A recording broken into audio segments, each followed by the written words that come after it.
Hey everybody, I got an injury report for you. We have one DMP today. Thomas Davis, limited participants. Gibson, McLaurin, Pierre Lewis, and Smith. Full participants: Fuller, Sheriff, and Allen. Game statuses for Saturday: Thomas Davis has been ruled out. Antonio Gibson, Terry McLaurin, Kevin Pierre Lewis, and Alex Smith will be questionable. Kendall Fuller, Brandon Sheriff, and Jonathan Allen will not be listed. Ron, happy birthday. Are Thanks. you able to give us any sort of update on Alex, Terry, and Antonio beyond their status reports? Just how did they look in practice, and what you're feeling going into Saturday? Well, they look good moving around. We have them off to the side doing things that we had them doing, and they all look good moving around. Alex still a little bit sore.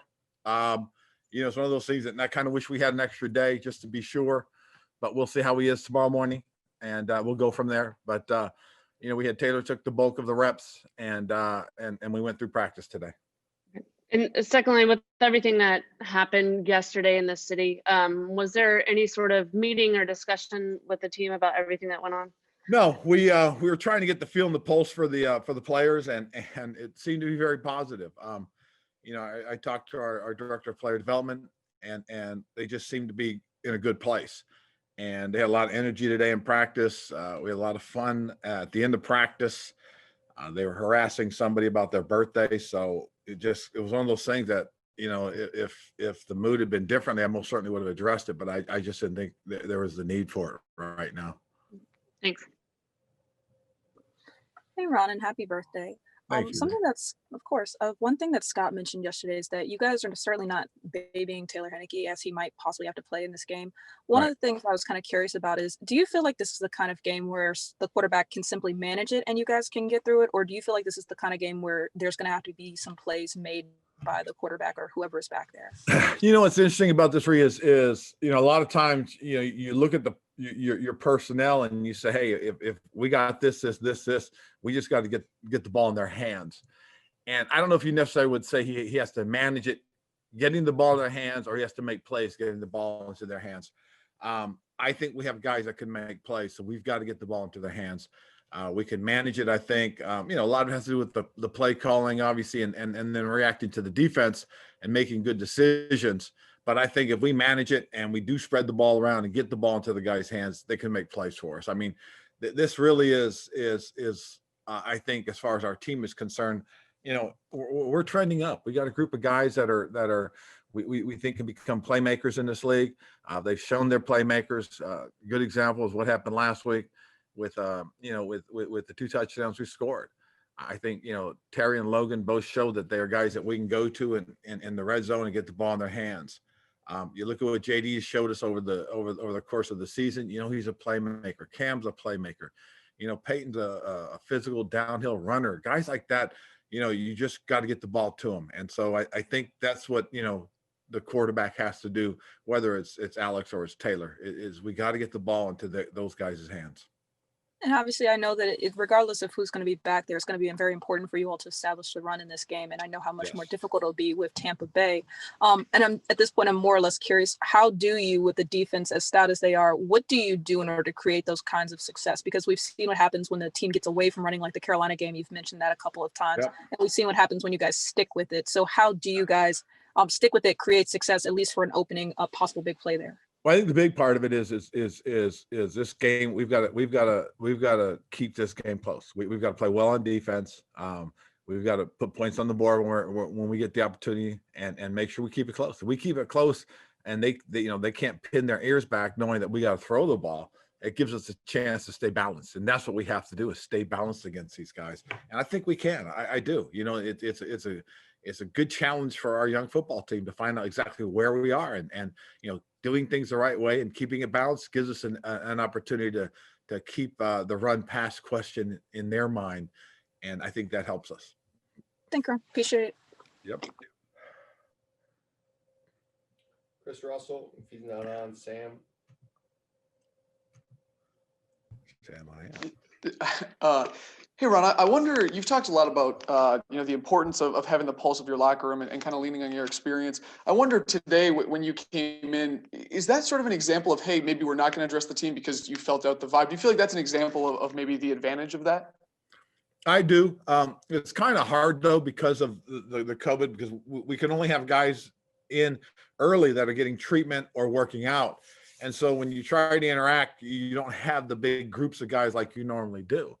And so, as we kind of went through it today and just trying to see how everybody is, it just, the positive vibe, I think was good. And, it's interesting because, one of the things that we were going to address really was, what had happened at the Capitol, but also, the result is Congress went back and finished the job.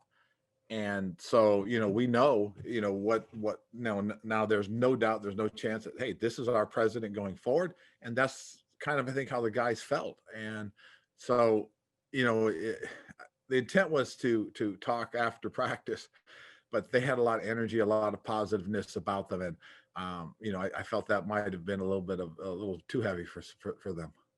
Mhm.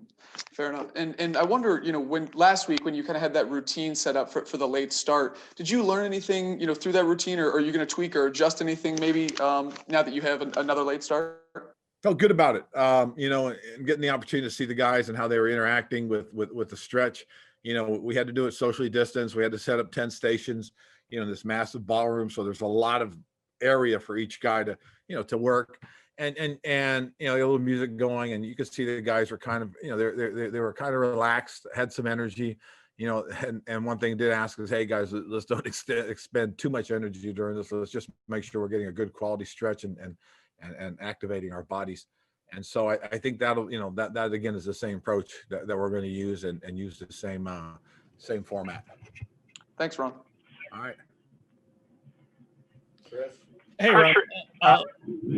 From a defensive perspective, and obviously you coaching on that side your whole career until becoming a head coach, but just from a purely defensive perspective, what do you admire about a guy like Todd Bowles, who's known as an aggressive guy, but seems like, at least based on what I've seen, maybe can kind of play it both ways, like he's not married to just one style, I guess? Well, I think guys that have been in the league for a while develop that repertoire, because you have to adjust to your opponent. I can remember back in the day when playing for Buddy Ryan and listening to him talk about defenses and what you have to be able to do. And he always used to say, he never went in with just one thought in mind. He went in with a couple of thoughts, because he said, what happens if they've prepared well enough that they're stopping this? You've got to be able to adapt and make a change and go to another area. So don't just get married to one. And I think, veteran coaches have had a chance to see all that. And Todd has done such a good job with it in terms of being flexible, adjusting, adapting, that he's right back where he's been in the past. And that's near the top of, or at the top as a defensive coordinator in this league. Thank you. Happy birthday. Thank you. Pressuring Tom Brady, establishing the run, those are things you feel like you have to do to win. But what are some of the things you're telling your guys and your coaches that you cannot do in order to keep playing in the playoffs? Well, the biggest thing is we can't turn the ball over more than anything else, and we have to play disciplined football. Those are probably the two major things. Biggest thing, and just try to remind the guys, is about what we do and how we do it. So make sure we know our jobs, we know our assignments, and we know the why. That's probably the most important thing for us as a young team that's developing and growing, is that understanding that these things are the important things to help you win. And these are the negative things that we want to be aware of that can create the loss. And I know that the 3 picks that Alex threw against the Giants maybe were kind of thrown out because it was his first extended play, but he has had 3 picks in the last 2 games. Just why do you think his position isn't normally where it usually is? Well, I think obviously his injury plays a little bit into it. And that's unfortunate because he's been so clean this year after the Giants opportunity. So, and again, I'm not too worried about it. He's a veteran guy, and he's done some good things, and he'll continue to do good things for us. Harris and Kime. Hey, Ron, happy birthday. Thank you. You've said that, you never considered taking a year off. You knew you wanted to coach right away after being let go by Carolina. But I was just wondering, what do you think it would have been like if you had taken the year off? Obviously, with the cancer battle and everything. And does that make you more grateful for having an opportunity like this on Saturday? Yes, it does. It really does. 'Cause I can't imagine having been in any other situation or set of circumstances. I'm, in reviewing what I went through the other day, the biggest thing that really helped me through this entire situation, set of circumstances, other than, my family, my wife and my daughter being here constantly, my son coming in to help out, was Dr. Casolaro and Ryan Vermillion, our head trainer. You're talking about two guys that helped me and helped advocate for me as I went through and try to navigate the ins and outs of getting cancer treatment. And that's a huge story. That's a huge part of the story. I don't think people realize that there's a lot of difficulties, a lot of pitfalls. And I was fortunate because I had people that helped me to avoid those. I can't imagine having to try to do that by myself. I really can't, it's interesting. I got to talk with Dr. Marshall over at Georgetown, he and his wife, Liza, who went through it, Liza, excuse me. And it's interesting because there's a lot of parallels. And we've talked about that. And there were a lot of parallels between what I went through and what she went through. And she was fortunate. And we were talking about this because her husband is who he is. He was able to help navigate that for her. And this is something, that I've spoke about, and I want to be an advocate for this because I can't imagine it. So, people say, well, what would happen if you had taken the year off? I don't know. I really don't. And it scares me to think about what could have happened. So I'm very fortunate. There's a reason why I'm here. There's a reason why I went through what I went through. And I think because of it, I'm very fortunate. I think I'm better for it. I've learned from it. I want to help. Hey, Ron, kind of continuing on that, when you say, there's a reason why you're here, have you been able to figure that out yet? I don't know if that makes sense, but have you been able to figure that part out yet, why you feel you went through this? I just, I'm one of those that really do believe God doesn't give you more than he believes you can handle. And I really think that's part of it. And I also think the reason I'm here is to win a Super Bowl. I mean, that's the way I look at things. And I try to find the positive. I try to make sure I'm heading in the right direction, doing the right things. And this feels good to me. I appreciate where I am. We've got a good staff. We've got good support, and we've got a good group of young players that we've got to build with and add on to. Do you feel better about things, even going into the season where you are now? Yes. Yeah. I do feel better about it, John. And the big reason obviously is because I've seen growth. I really have. And from my perspective, if we can build on that growth, if we can build on the development of our young team, obviously we have some pieces that we still have to add, we still have to find, but to be able to say, hey, I like what we have here. I like what we have here. We need to add a piece here, add a piece there. That's cool. That's exciting. And it's positive. And that's the vibe I got the other day, just watching these guys and seeing how much they appreciated, their success. That's cool. I mean, it really is. It's as a coach, it makes you feel like, okay, we're doing some good things. We got it. And I did say, it is a double-edged sword because now we got to play Tampa, and then even further on going into next season, we got to play the first place schedule. But again, I just feel good about the potential for this football team. Thank you. All righty. Hey, Ron, sort of just a basic football question. I don't think we've asked you about the punt return situation this week. I know Steven Sims had the issue the previous week, and he had a month this week. Just kind of what are your thoughts on that going into this playoff game? Well, I mean, he's the best guy we've got. We really do. He's had a lot of success doing it. Now he did have that fumble, and which you reminded me of. But I will tell you this right now, looking out my window, who was out there catching extra kicks? And he's been doing it. is Steven, and he's working and he's trying not to allow that to happen. It's a very tough thing, especially in the weather we had, the field conditions we had, but that's football. And so, if we had a better alternative, I would go to it, but we don't. We have a really good one that I'm confident in. I appreciate the fact that he's out there right now catching extra balls. I really do. I mean, and they're not jugs. They're live kicks. Vedvik's out there with him, and he's kicking them, and Steven's trying to catch him. Because of the way that kickoffs or kick returns are so kind of marginalized these days with the touchbacks kind of over and over again, does that sort of diminish to some degree the investment or what a team is looking to spend or invested in that returner position just broadly? No, because this time of year when the weather is a factor, unless you're indoors, and we really only play one indoor game a year for sure, and that's in Dallas. But every other time, this time of year, there's value in having that guy that's going to get the ball out past the 25.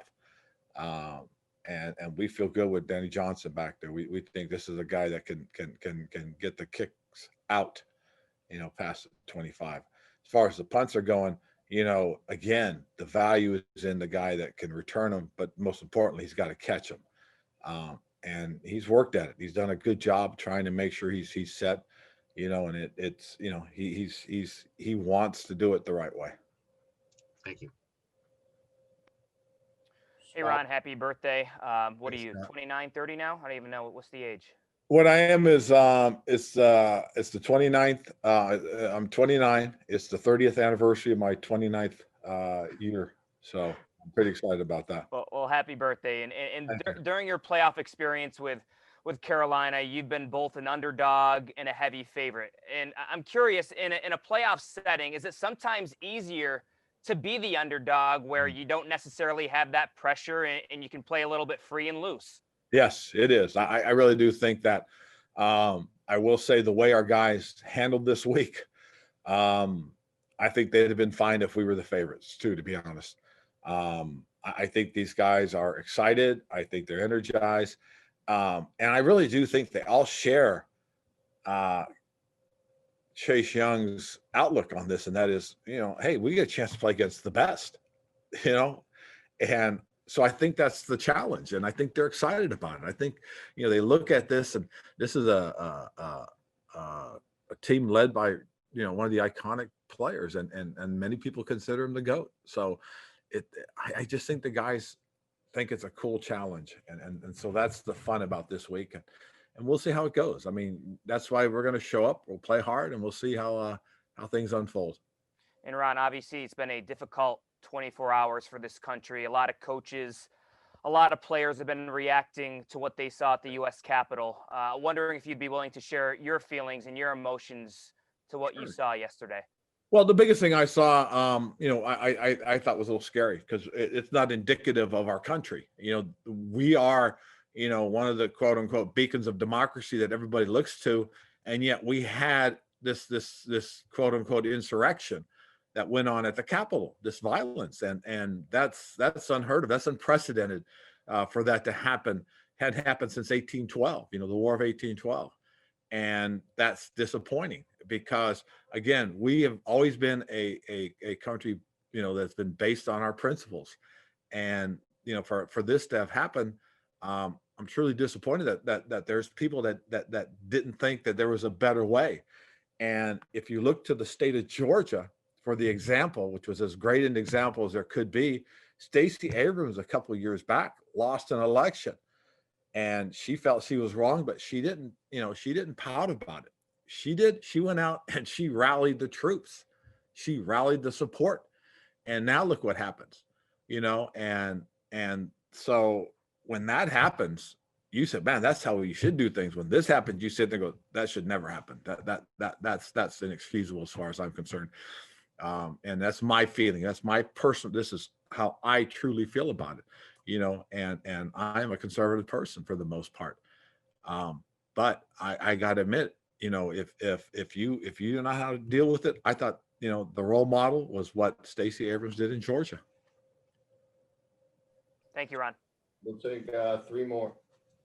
It seems like the last couple of weeks you had the house money mantra. And I don't want to put words in your mouth, but it seems like those were 2 competitive games where you felt like maybe there was room for improvement. Hearing you describe today's practice and the mood, though, do you feel like the guys are bought in on that, and maybe is it easier to do because of who you're playing? That to be honest, I mean there isn't really anybody giving you a chance this week. That's all right. You're giving us a chance. That's all we want. All you need is hope, and despair. I mean, if you went on what everybody said, then why play the games? Okay, that's what I don't get. I don't understand. And then everybody talks about experts. How many times has the experts been wrong? How many times has been a major upset? And I said it goes all the way back to way back when this little guy named David upset Goliath. So we'll see what happens. That's why we're going to show up Saturday night and we're going to play hard. Okay. And that's the only thing we can do. We can't do anything else. We can't run and hide. So we'll show up, we'll go out on the football field. And when the ball's kicked off, we'll play for 60 minutes and see. Do you sense though that the mood or the vibe is where you want it to be? Yeah, I really do. And it's been like that, to be honest, in my opinion, it's been like that. These are who our guys are, I think. And it's interesting because, I wanted to keep certain things, a certain way. And as we went through this and I saw a certain atmosphere that the players create for themselves, I went with it because that's who they are. And so I don't want to take from them. And so I've allowed them to be who they are and have their personality show. And it seems to play well for these guys. It really does. So we're going to, like I said, we'll show up and we'll play as hard as we can. 2 more. Hey, Ron, a lot gets made about Chase Young and the exterior pressure, but another thing the experts will say is that Tom Brady struggles when there's interior pressure. How do you feel specifically, Payne, Allen, Settle, those guys are prepared for this week's matchup? I think they've done a nice job preparing for it. And to be honest, that kind of pressure affects anybody. It really does. You have to have a great combination going. And, we did a little study a couple of years ago about the success I've had in the past, and that a lot of that success was driven from the interior. When you had K'Wan Short and Star Lutulele and Dwan Edwards giving that interior push. And then you had Charles Johnson and Mario Addison's coming off the edge. That was pretty good. We feel we have something like that here. We really do. We feel we've got a good combination of guys. But the challenge will be this team. This is a good football team. They're well coached, and they've got one of the iconic players in the league in their quarterback, and they've got playmakers. So it's going to be a challenge, but we'll rise to it and give the best we got. Last one. And then what specifically do young football players say to their coach to give him a hard time on his birthday? Well, they sing. That's one of the things. Not well, but they sang. The rookies did. It was nice. It was cool. It really was. And I appreciated them acknowledging it. They made me feel a little bit old. Because I told them this was the 30th anniversary of my 29th birthday, and they all kind of looked at me and like, Coach, you're really that old? So that was kind of rough, but I appreciated it. I really did.